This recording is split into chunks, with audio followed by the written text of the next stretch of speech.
नमः संस्कृताय। सरल संस्कृत संगम यूट्यूब चैनल पर आप सभी का स्वागत है। मैं मलय द्विवेदी। जैसा कि आप सभी लोगों को कल हम सूचना दिए थे कि आज से हम हर ग्रंथों का मतलब कि यूपी टीजीटी पाठ्यक्रम में जो लगा हुआ ग्रंथ है उनका हम वाचन लेकर उपस्थित होंगे, लेकिन हम उन्हीं ग्रंथों के सर्वप्रथम हम भूमिका लेकर आए हैं। इसके बाद वाचन करेंगे, वाचन के बाद फिर उसका अन्वय करेंगे, फिर अनुवाद करेंगे, फिर उसमें टिप्पणियाँ करेंगे। टिप्पणियाँ क्या क्या महत्वपूर्ण है, व्याकरण जो होता है उसी की टिप्पणी करेंगे। उसके बाद विशेषण विशेष देखेंगे, छंद देखेंगे, अलंकार देखेंगे और उसी श्लोक पर महत्वपूर्ण प्रश्न देखेंगे कि इस श्लोक पर परीक्षा में क्या प्रश्न बन सकता है, क्या प्रश्न आ सकता है। हम उस पर चर्चाएं आगे निरंतर करते रहेंगे। बस आप लोग हमारा वीडियो निरंतर देखते रहें, निरंतर पढ़ते रहें। जो आप लोगों को नया दिखे उसे नोट करते रहें अपने रफ कॉपी में।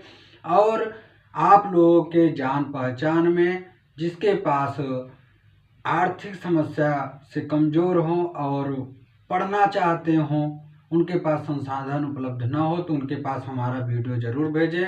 पूर्णतः निःशुल्क वीडियो है। आप लोग हमारे YouTube चैनल से जुड़िए, अपने सगे संबंधियों जिसके पास संसाधन उपलब्ध ना हो उनको जुड़िए भी, और उनसे भी बोलिए कि उनके भी परिचय में जो भी हो वो भी हमारे YouTube चैनल से जुड़े। पूर्णतः निःशुल्क है, कोई इस पर कोई 1 रुपये का कोई इसमें मांग नहीं है। और आप लोग पढ़िए, परीक्षा के लिए अति महत्वपूर्ण पढ़ा रहे हैं। जैसा कि कालिदास, भवभूति, भर्तृहरि, भारवी, बाणभट्ट, अंबिका दत्त व्यास जी के संक्षिप्त जीवन परिचय में बात कर चुका हूँ। उसी क्रम में आज उपमा सम्राट हमारे महाकवि कालिदास जी की जो रचना हमारे यूपी टीजीटी पाठ्यक्रम में लगी हुई है, जो कि है अभिज्ञान शाकुंतलम। अभिज्ञान शाकुंतलम में भी अभिज्ञान शाकुंतलम का 4th अंक लगा हुआ है, जो कि महत्वपूर्ण अंक माना गया है। 4th अंक का बहुत बड़ा महत्व है। हम इसके बारे में आज बात करने के लिए उपस्थित हुए हैं। मित्रों, आज आप लोग निरंतर क्लास मेरी चलती रहेगी और इसके बाद हम इसके हर ग्रंथों का भूमिका पे बात करने के बाद फिर हम वाचन करेंगे। ठीक, उसके बाद अन्वय विशेषण विशेष हम बता दिए हैं। उसी क्रम के अनुसार हमारा क्लास चलता रहेगा।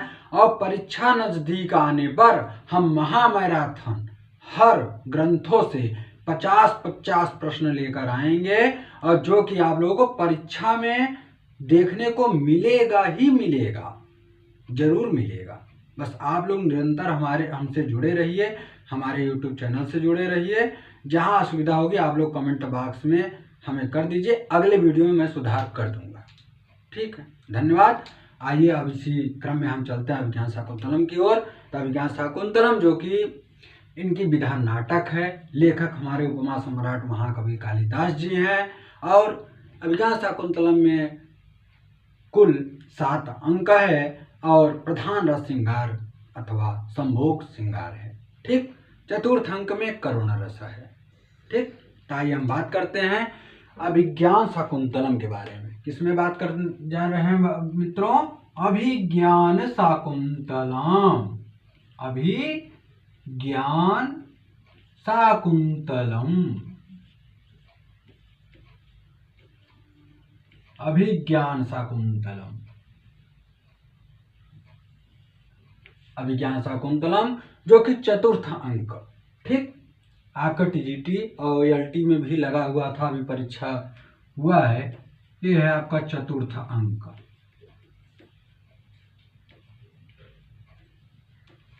चतुर्थ अंक, जो कि इसे हम विदा अंक भी कहते हैं। क्या कहते हैं? विदा अंक। विदा अंक। तो मित्रों, अभिज्ञान शाकुंतलम का 4th अंक लगा हुआ है जिसे हम विदा अंक कहते हैं। आइए, इनके लेखक उपमा सम्राट महाकवि कालिदास जी हैं। विधा नाटक है, अंक 7 है, आप लोग भी नोट करते रहिए। प्रधान रस श्रृंगार है जो कि संभोग श्रृंगार। चतुर्थ अंक में करुण रस है। इनके कथानक हैं हमारे राजा दुष्यंत एवं शकुंतला इनकी नायिका हैं। ठीक, और इसमें शकुंतला का परस्पर प्रेम, राजा दुष्यंत और शकुंतला का परस्पर प्रेम, विरह एवं मिलन का वर्णन है, जो कि अभिज्ञान शाकुंतलम में रीति वैधर्वी है। ठीक, गुण माधुर्य है। हाँ, गुण माधुर्य, माधुर्य। ठीक, वृत्ति है कैसिकी। कैसिकी वृत्ति जो है, वृत्ति कैसिकी, वृत्ति कैसिकी। ठीक, दिखाई दे रहा है, नोट करिए। वृत्ति कैसिकी है। कालिदास का प्रिय अलंकार है उपमा। उपमा कालिदासस्य, बताए थे ना, उपमा। कालिदास का प्रिय अलंकार जो है वो उपमा है। ठीक है ना, उपमा। और नायक दुष्यंत हैं, जो कि धीरोदात्त कोट के नायक हैं। धीरोदात्त, देखिए नायक आपके 4 प्रकार के होते हैं। 4 प्रकार के नायक होते हैं। नायक 4 कोट के होते हैं। नायक 4 कोट के होते हैं। नायक 4 कोट के होते हैं। ठीक, जो कि धीरोदात्त, धीरोदात्त, धीर ललित,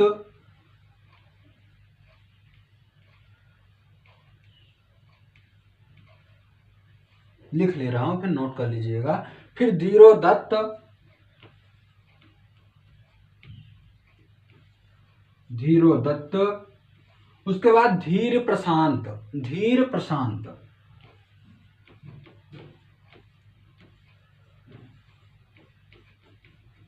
धीर प्रशांत। ठीक, धीरोदात्त जो कि हमारे अभिज्ञान शाकुंतलम के नायक हैं दुष्यंत जी, दुष्यंत जी। धीर ललित हैं, जो कि उदयन स्वप्न वासव दत्तम के नायक हैं। उदयन, उदयन स्वप्न वासव दत्तम जो है उसके जो नायक हैं उदयन जी हैं, जो कि धीर ललित कोट के नायक हैं। और धीर दत्त जो है भीम है, जो कि वेड़ संघारम, भीम, भीम धीरोदत्त हैं, जो कि इनकी वेड़ संघारम में ये नायक हैं। ठीक, फिर आते हैं इसमें हम चारुदत्त पर। चारुदत्त, चारुदत्त जो कि धीर प्रशांत नाट हैं, कोट के हैं। चारुदत्त जो कि इनकी ये मृच्छकटकम के नायक हैं, जो कि धीर प्रशांत हैं। ठीक, धीर प्रशांत कोट के नायक हैं। ठीक, हाँ, नोट कर लीजिए।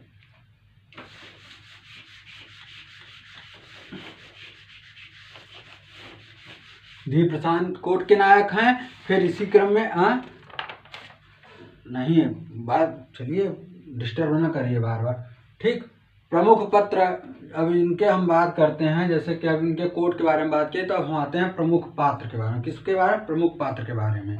प्रमुख पात्र हैं इनके दुष्यंत जो कि नायक हैं, शकुंतला जो कि नायिका हैं, कण्व, अनसुईया। ठीक, कण्व जो है इनके पालित पिता हैं।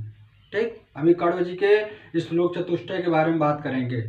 ठीक, कण्व जो कि पालित पिता हैं, अनसुईया प्रियंवदा हमारे शकुंतला जी की नायिका, शकुंतला जी की सखियां हैं। और मांडव्य विदूषक हैं, गौतमी, सारंग सारदत्त जो कि कण्व जी के शिष्य हैं, हंसपदिका, वसुमती, मातली जो कि इंद्र के रथ के सारथी हैं, और सानुमति,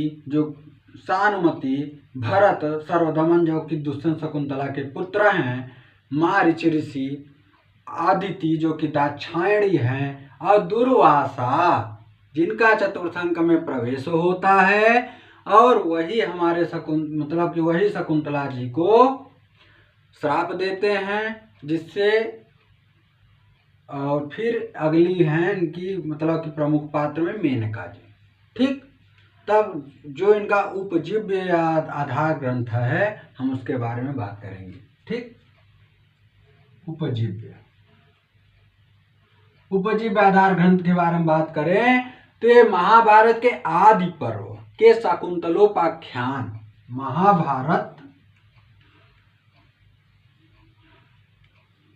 महाभारत में 18 पर्व होते हैं। तो महाभारत के जो आदि पर्व है, महाभारत के आदि पर्व, महाभारत के आदि पर्व का शाकुंतलोपाख्यान,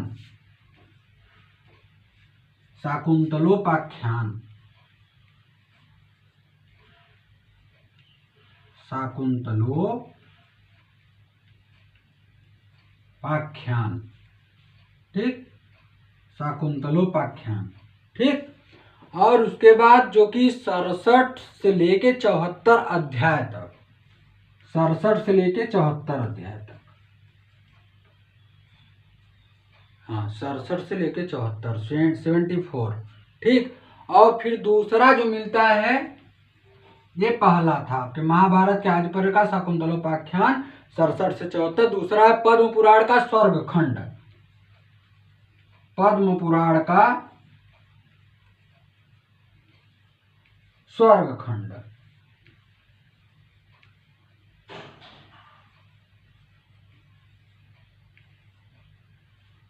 पद्म पुराण का स्वर्गखंड। अभिज्ञान शाकुंतलम के चतुर्थंक में कुल पद्य हैं 196 पद्य, मतलब श्लोक कितने हैं? 196। और जो कि अभिज्ञान शाकुंतलम के चतुर्थंक जो पढ़ाने जाएंगे, आगे पढ़ाएंगे, उसमें टोटल 22 श्लोक है, 22 श्लोक। उसी में आपका श्लोक चतुष्टय भी मिलता है, उसी 22 श्लोक में। तो अभिज्ञान शाकुंतलम में कुल पद्य 196 है। अभिज्ञान शाकुंतलम में 24 छंदों का प्रयोग हुआ है। कितने छंदों का प्रयोग हुआ है? 24 छंदों का प्रयोग हुआ है, ठीक। सर्वाधिक प्रयुक्त छंद आर्या है। कौन सा? सबसे ज्यादा छंद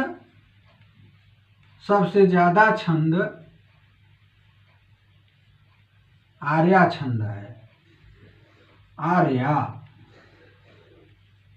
आर्या छंद है, जो कि 39 छंद है, 39 बार प्रयोग हुआ है इसका, 39 बार, ठीक। सबसे ज्यादा छंद आर्या छंद का प्रयोग हुआ है, जो कि 39 बार। और वसंत तिलका छंद का 30 बार, वसंत तिलका छंद का 30 बार प्रयोग हुआ है।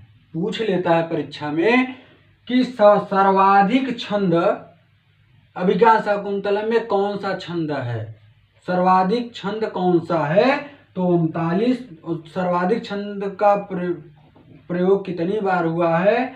कौन सा छंद है? वो आर्या है, जो कि 39 बार। और उसके बाद वसंत तिलका आता है दूसरे नंबर पे, जो कि 30 बार, ठीक। और फिर आता है अभिज्ञान शाकुंतलम में 180 उपमाओं का प्रयोग हुआ है। पूछ लेता है कितने उपमाओं का प्रयोग हुआ? तो 180 उपमाओं का प्रयोग हुआ है, 180। और उनके बाद अर्थांतरन्यास अलंकार का प्रयोग किया गया है। अलंकार की बात आए तो 180 इसका प्रयोग हुआ है, उपमाओं का, मतलब उपमा अलंकार का 180 उपमाओं अलंकार का प्रयोग हुआ है। उसके बाद अर्थांतरन्यास अलंकार का प्रयोग हुआ है, किया गया है। नोट करिए आप लोग जल्दी जल्दी। हाँ ठीक है, हट जाते हैं।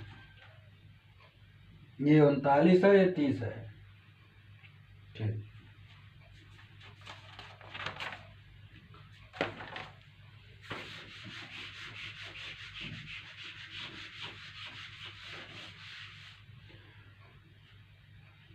फिर आते हैं इसमें 39, 30, ठीक। फिर आते हैं अभिज्ञान शाकुंतलम के मंगलाचरण में श्रद्धरा छंद है। जो मंगलाचरण हुआ है, या श्रेष्ठ षष्ठुराद्या बहति विधियो तमया हविर्या च होत्रे ये द्वे कालम विदत्तः श्रुत विषय गुणा या स्थिता व्याप विश्वम, ये इसमें श्रद्धरा छंद का प्रयोग हुआ है। ठीक, ये आपके अभिज्ञान शाकुंतलम का मंगलाचरण है। ठीक, अभिज्ञान शाकुंतलम के भरत वाक्य में रुचिरा छंद का प्रयोग है। इससे ध्यान दीजिएगा, अभिज्ञान शाकुंतलम के मंगलाचरण में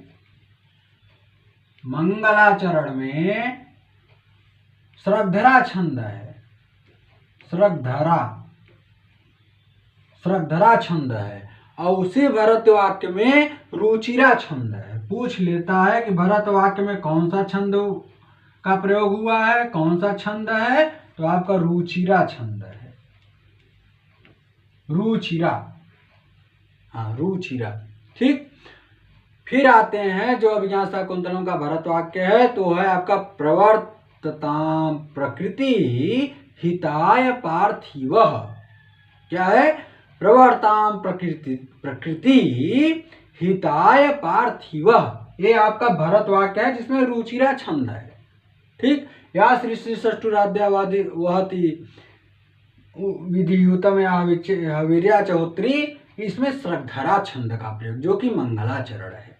और प्रवर्ताम प्रकृति हिताय जो है ये रुचिरा छंद है जो कि भरत वाक्य है। ध्यान दीजिएगा, अभिज्ञान शाकुंतलम में कुल 46 अलंकारों का प्रयोग हुआ है। टोटल 46 अलंकारों का प्रयोग हुआ है, 46। ठीक, और अत्यंत प्रभावशाली रूप में देखने को मिलता है 46 अलंकारों का। ठीक, देखने को भी मिलता है, ऐसे नहीं है कि अफवाह है, 46 मिलता है। अभिज्ञान शाकुंतलम में गद्य में सौरसेनी और पद्य में महाराष्ट्रीय प्राकृत का प्रयोग किया गया है। ठीक, गद्य में सौरसेनी,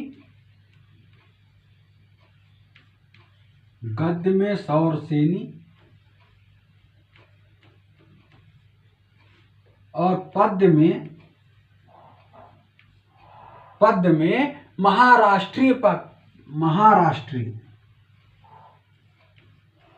महाराष्ट्रीय प्राकृत का प्रयोग किया गया है।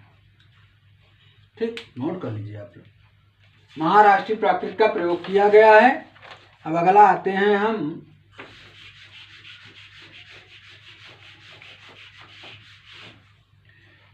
कहते हैं कि भैया राजा दुष्यंत हस्तिनापुर के राजा थे। कहाँ के थे? पूछ लेता है परीक्षा में, राजा दुष्यंत कहाँ के राजा थे? तो भैया हस्तिनापुर के राजा थे।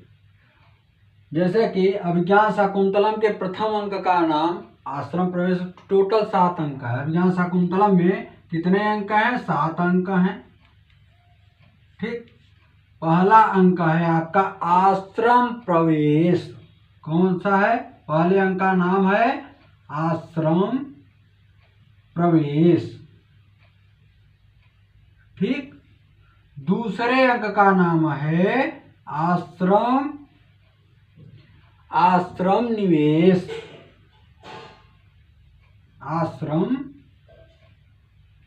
निवेश।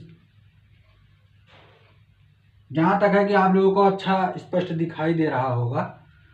ठीक, और फिर तीसरे अंक का नाम है जो कि है आपका मिलन अंक, जिसमें दुष्यंत और शकुंतला को प्रेम हो जाता है। ठीक, क्या होता है? मिलन, इसी में मिलन होता है तीसरे अंक में।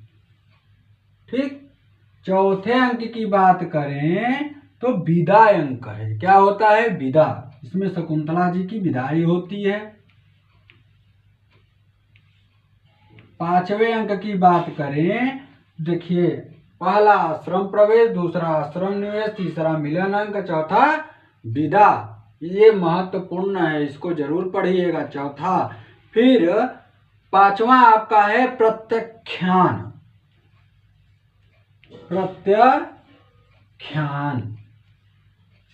ठीक, फिर छठवां अंक आपका आता है, छठवां अंक जो है आपका पश्चाताप। उसमें राजा दुष्यंत पश्चाताप करते हैं।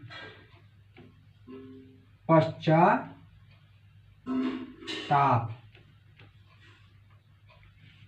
फिर सातवां जो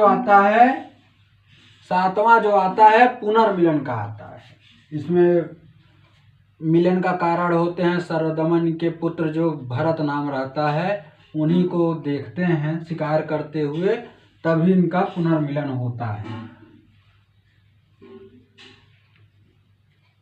पुनर्मिलन। अच्छा, अब इतनी बात हो गई। अब पूछ ले भैया, चलिए अच्छा बताइए 7वें अंक के तृतीय अंक का क्या नाम है? अभिज्ञान शाकुंतलम के तृतीय अंक का नाम क्या है?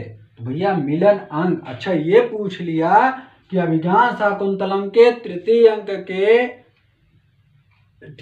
अंक का नाम मिलन अंक है। मिलन अंक में कितने श्लोक हैं? तो भैया मिलन अंक में टोटल 24 श्लोक हैं। कितने श्लोक हैं? 24। टोटल 24 श्लोक हैं। देखिए, आश्रम प्रवेश में 34 है, ठीक। आश्रम प्रवेश में 34 है, तो आश्रम निवेश में 18 है, और मिलन में 24 है, विदा में 22 है। ये तो जरूर याद करिएगा क्योंकि आपके पाठ्यक्रम में लगा हुआ है। प्रत्याख्यान में 31 है, पश्चाताप में 32 है, ठीक। पुनर्मिलन में 35 है, पुनर्मिलन में 35 है। तो टोटल कितने पद्य हुए? अभी बात किए थे ना, टोटल पद्य आपके 196। अभिज्ञान शाकुंतलम के चतुर्थ अंक में टोटल पद्य 196 है, ठीक। अब हम आते हैं श्लोक चतुष्टय, जो कि कण्व ऋषि जी कहे हैं पूरा। हाँ, नोट करिए आप लोग जल्दी जल्दी, अब इतना स्लो थोड़ी चलेंगे। थोड़ी अपने लिखने की गति बढ़ाइए, ठीक। अब हम आते हैं श्लोक चतुष्टय पर। श्लोक चतुष्टय की बात करेंगे।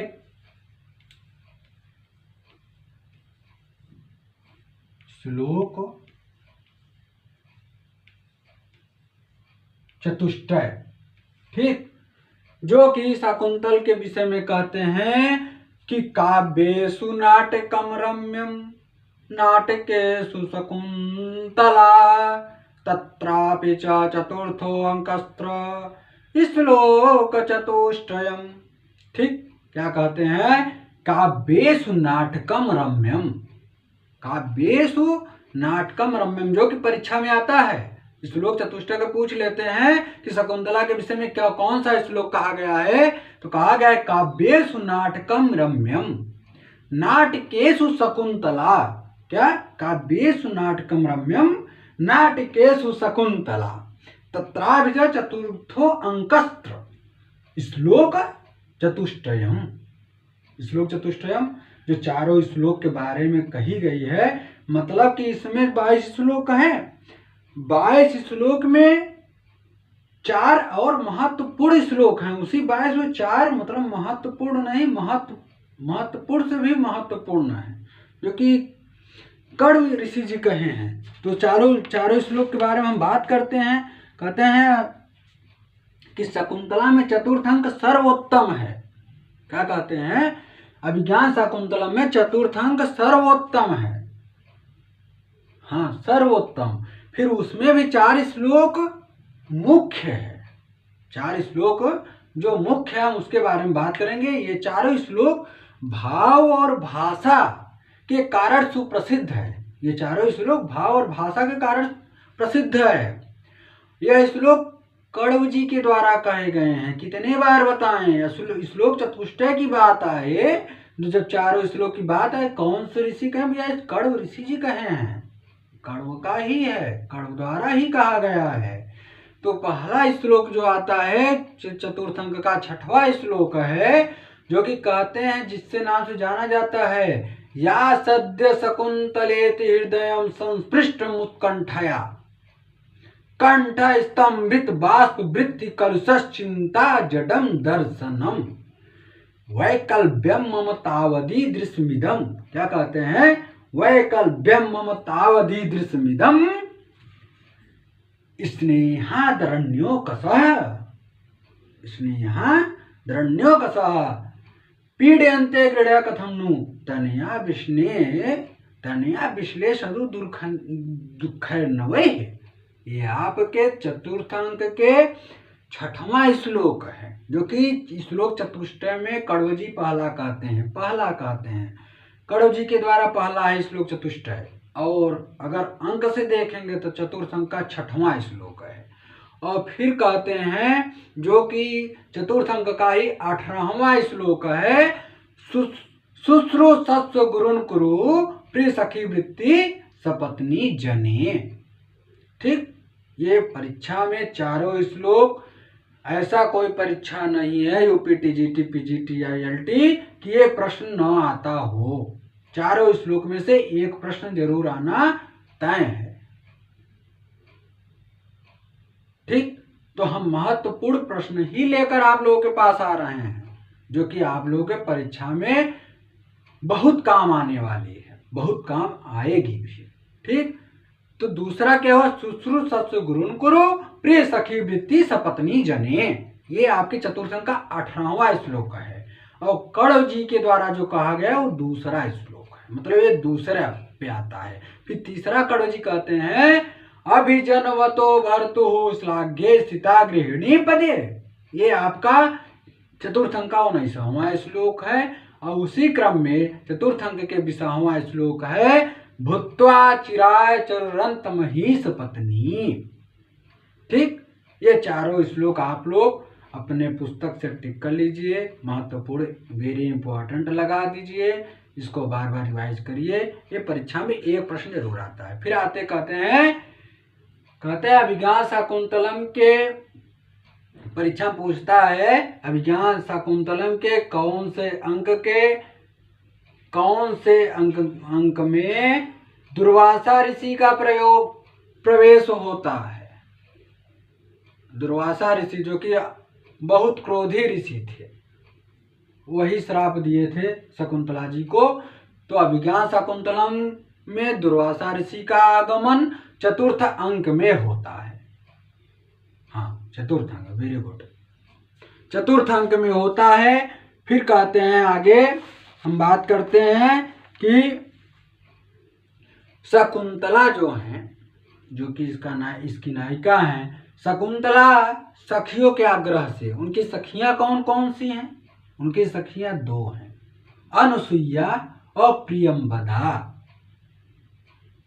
एक हास्य है और एक थोड़ा शांति स्वभाव की है। ठीक, अनुसुईया और प्रियंवदा जो कि शकुंतला जी की सखियां हैं, उन लोगों के आग्रह से नलिनी पत्र पर नाखून से राजा को प्रेम पत्र लिखती है। नलिनी पत्र पर पूछ लेता है कि शकुंतला ने किस पत्र पर राजा दुष्यंत को पत्र लिखी थी और किससे लिखी थी? तो नलिनी पत्र पर लिखी थी, और किससे लिखी थी? नाखूनों से।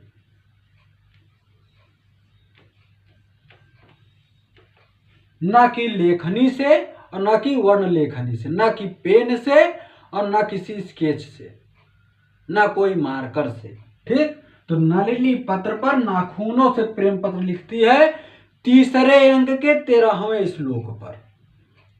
तीसरे श्लोक अंक के तीसरे अंक के 13 श्लोक में ये नलिनी पत्र पर नाखूनों से पत्र लिखती हैं शकुंतला जी। किसके आग्रह पर? अपने सखियों के आग्रह पर। ठीक, कहती हैं तो न जाने हृदयम पुनः कामो दिवापि रात्रावपि कामो दिवायपि रात्रावपि निगृढ़ तपति बलिस्वयि। ठीक, निगृढ़ तपति बलिरुत्स्वयि वित्त मनोरथाय अंगान।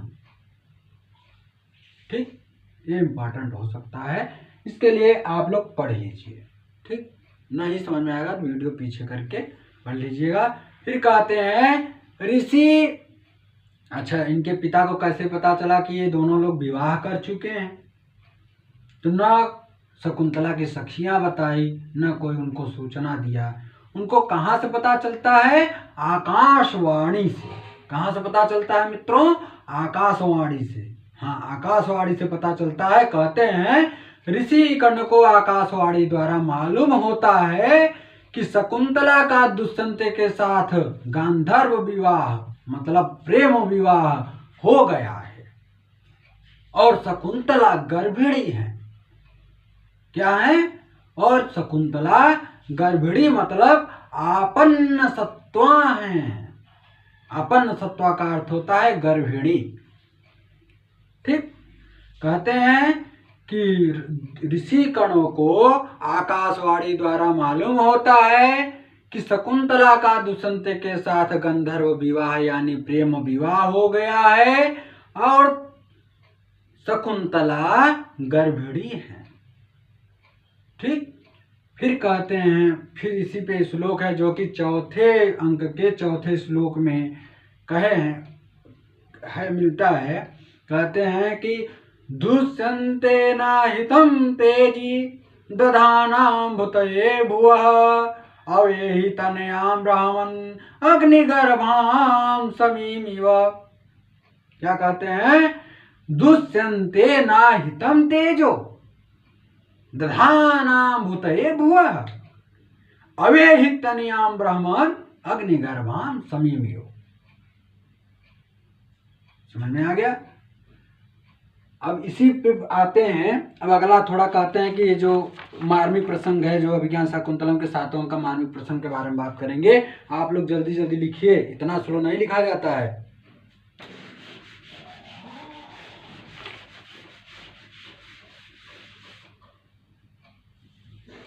कहते हैं अभिज्ञान शाकुंतलम का मार्मिक प्रसंग है जो कि हम बता दे रहे हैं।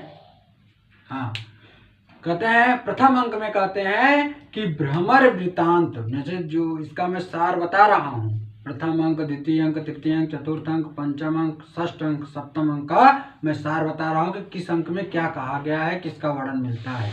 तो प्रथम अंक में जो है भ्रमर वृतांत और शकुंतला के सखियों से राजा का वार्तालाप होता है, मतलब राजा का प्रवेश हो चुका है। ठीक, फिर द्वितीय अंक में शकुंतला के सौंदर्य का वर्णन करते हैं। अरे शकुंतला बड़ी सुंदर है, शकुंतला सौम्य है, ठीक, इत्यादि इत्यादि प्रकार के कहते हैं। ठीक, सौंदर्य में बहुत कुछ का वर्णन किया जा सकता है, होता भी है। तो द्वितीय अंक में शकुंतला के सौंदर्य का वर्णन हुआ है।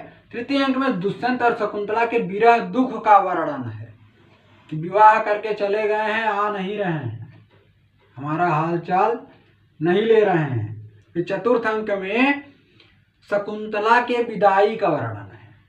शकुंतला के विदाई का अंक जैसे कण्व जी कहते हैं अर्थो ही कन्या पर किए व। ठीक, लास्ट श्लोक 22 श्लोक में कहते हैं कन्या के लिए कि कहते हैं कन्या पराई धन होती है। ठीक, और फिर पंचम अंक की बात आती है तो कहते हैं राजा दुष्यंत और सारंगरव का विवाद हो जाता है। इसी के लिए शकुंतला की पहचान नहीं हो पा रही थी, जो कि राजा दुष्यंत जी एक अंगूठी दिए हुए थे जो कि शची तीर्थ में गिर जाती है, मुंह धुलने के चक्कर में गिर जाती है, जो कि मछली के पेट में बाद में मिलती है। ठीक, धीवर लेकर आता है। ठीक, तो तब शकुंतला की पहचान होती है। तो फिर षष्ठ अंक में राजा के शोक का वर्णन है कि यार मुझसे तो बड़ी गलती हो गई, खुद को पश्चाताप महसूस करते हैं। और फिर सप्तम अंक में जो कि राजा के पुत्र सर्वदमन भरत का दर्शन करते हैं। राजा दुष्यंत अपने पुत्र भरत सर्वदमन का दर्शन करते हैं और शकुंतला से मिलन का वर्णन है। इसी में फिर उसके बाद शकुंतला से मिलते हैं। ठीक, आज के लिए इतना ही। जहाँ तक है कि हम महत्वपूर्ण ही लेकर आए थे और परीक्षा में इसके बाहर तो कोई प्रश्न नहीं जाना चाहिए।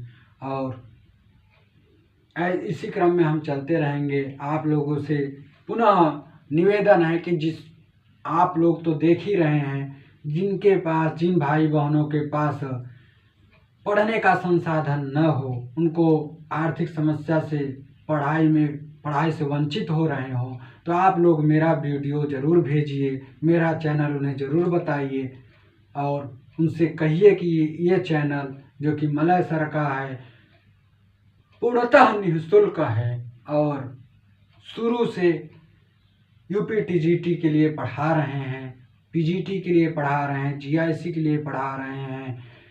और आप लोग पढ़िए, चैनल से जुड़िए, चैनल से और लोगों को जुड़वाइए। हम आप लोगों के स्नेह और प्यार के सदैव आकांक्षी हैं। अब आप लोगों के तक हर महत्वपूर्ण कक्षा हमेशा पहुंचाते रहेंगे, हर महत्वपूर्ण बात पहुंचाते रहेंगे। इसी क्रम में आज के लिए इतना ही। नमः संस्कृताय। नमस्कार साथियों।